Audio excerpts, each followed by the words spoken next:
Hello everyone, welcome back to my channel. तो आज हम पढ़ेंगे ह्यूमंस के रिप्रोडक्टिव ऑर्गन्स के बारे में।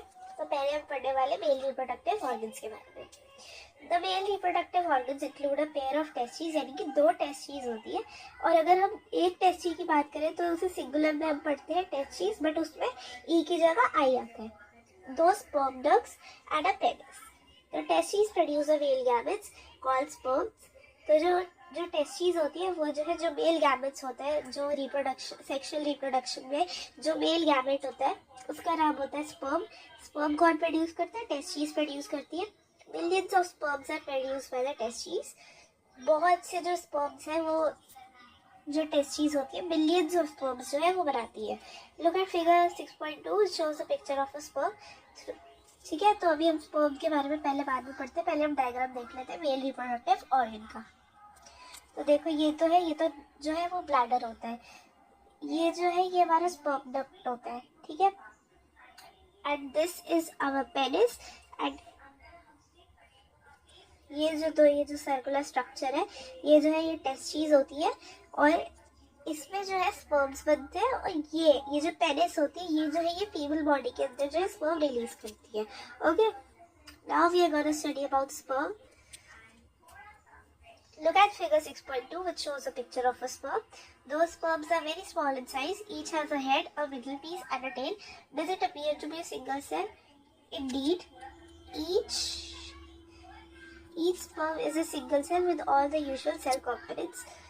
Okay, तो ये जो है एक स्पर्म का ये जो है डायग्राम है। इसका जो ये सिर्फ इतना वाला पार्ट होता है इसे बोलते हैं हेड।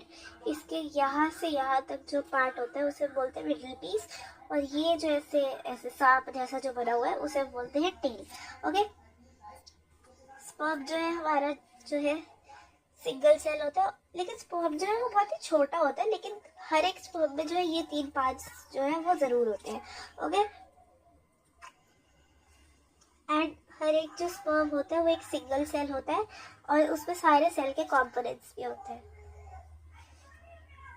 अब हम पढ़ेंगे फीमेल रिप्रोडक्टिव ऑर्गन्स के बारे में। The female reproductive organs are a pair of ovaries, oviducts that are also called fallopian tubes and the uterus. तो ये जो है ये होती है हमारी ओवरीज, ठीक है। ये 2 ओवरीज होती है। ओके, ये वाला जो पार्ट होता है ये वाला, दिस इज आवर यूट्रस। और ये यहाँ से ये जो ऐसी पाइप बोल रही हूँ, मतलब यहाँ से ये जो ओवरीज से कनेक्टेड है इसे बोलते हैं ओविडक्ट। और ये जो नीचे वाला ये जो हिस्सा है वो होता है हमारा vagina. Okay, so the ovary produces female gametes called ova that are also called eggs. जो क्या कहते हैं, जो ये ओवरीज होती है इसके अंदर जो है फीमेल एग्स जो है यानी कि फीमेल ओवा जो है वो प्रोड्यूस होता है। In human beings a single matured egg is released into the oviduct by one of the ovaries every month. तो ह्यूमन बीइंग्स जो है यहाँ पे जो है जब एक एग जो है मैच्योर हो जाता है तब वो एग जो है हर महीने जो है यहाँ ओविडक्ट्स में जो है हो जाता है। अब अगर उस एग को स्पर्म मिल गया और वो फर्टिलाइज हो गया तो जो है वो बेबी मतलब कि जाइगोट बन जाएगा और फिर वो धीरे धीरे करके जो है बेबी में बन जाएगा और प्रेगनेंसी जो है वो हो जाएगी। लेकिन अगर वो प्रेगनेंसी नहीं होती, यानी कि अगर उस एग को जो है स्पर्म नहीं मिलता, तो यहाँ पे जो थिक लाइनिंग बनती है यूट्रस की वो जो है वो शेड ऑफ करती है। That causes is menstruation. Menstruation के बारे में अगले चैप्टर में पढ़ेंगे। और ये जो थिक लाइनिंग वगैरह था ये भी हम आगे चैप्टर में पढ़ेंगे। ओके, ह्यूमन बीइंग्स में जो एग जो है वो रिलीज होता है ओविडक्ट में। हर एक किसी न कोई भी ओवरी में से एक एग रिलीज होता है। Uterus is the part where the development of the baby takes place like the sperm and egg is also single cell. So this is the diagram of an egg. ये वाला जो part होता है this is the nucleus, यानी कि middle वाला हिस्सा होता है। और स्पर्म की तरह ही जो एग भी है वो भी एक सिंगल सेल ही होता है। ओके, जैसे मैंने बताया ये जो यूट्रस वाला पार्ट होता है यहाँ पे जो है बेबी की डेवलपमेंट जो है वो होती है। अब मुझे एक चीज़ रिकॉल करिए कि जो साइज होता है एनिमल्स में, उनके एनिमल्स के एग्स का साइज जो है वो वैरी करता है। मतलब कि किसी का बहुत बड़ा होता है, किसी का बहुत छोटा होता है।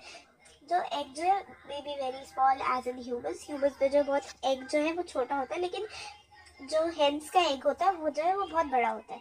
ऑस्ट्रिच एग जो है सबसे लार्जेस्ट है। सो सबसे लार्जेस्ट एग कौन से एनिमल का होता है? ऑस्ट्रिच का एग सबसे बड़ा होता है।